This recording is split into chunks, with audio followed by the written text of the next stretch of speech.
Welcome to Brain Vision. Okay, today I'm going to be looking at Giancoli's Physics for Scientists and Engineers, Chapter 10, number 63. We have a centrifuge rotor has a moment of inertia, 4.25 times 10 to the minus 2 kilograms times meter squared.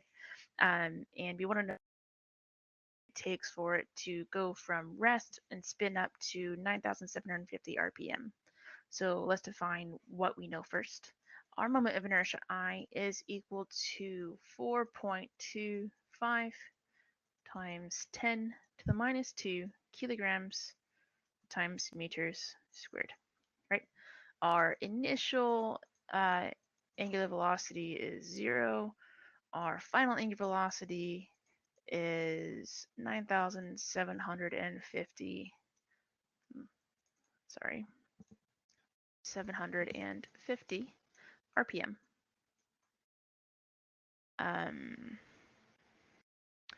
so what we want to do first, we want to make sure we're all in the correct unit system. That way we can have everything in the correct unit. So RPM is not the correct unit system for us. What we want to look at is meters, kilograms, seconds, MKS units. So to convert that for omega, F, we want to convert from RPM to radians per second, right? So to radians per second. How are we going to do that? So we look at 9,750 revolutions per minute is times 1 revolution is equal to 2 pi radians, and 1 minute equals 60 seconds. So multiplied 9,750 times 2 pi divided by 60 should give us 1,021 and some change radians per second, right? So we want to, so that's good to know, good to go. We're in our MKS system now.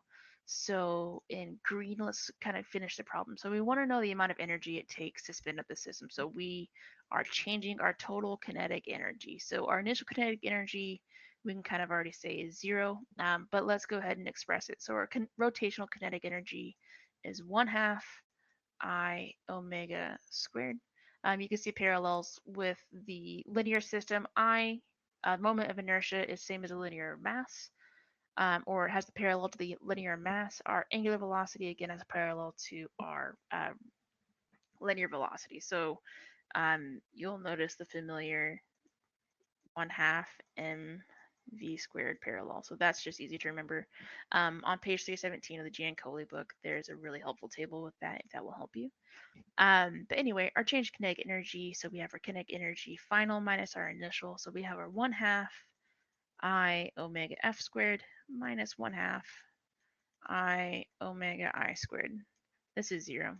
So this just goes away. Really nice for them to do that for us. So we plug in the rest of our values. Our 1/2 4.25 times 10 to the minus 2 kilograms times meters squared. And then our, excuse me, our angular momentum, or sorry, not momentum, angular velocity. Angular velocity is 1021 radians per second, and we square this value. When I'm usually typing this into a calculator, I'll often forget this square, so definitely just keep an eye on yourself.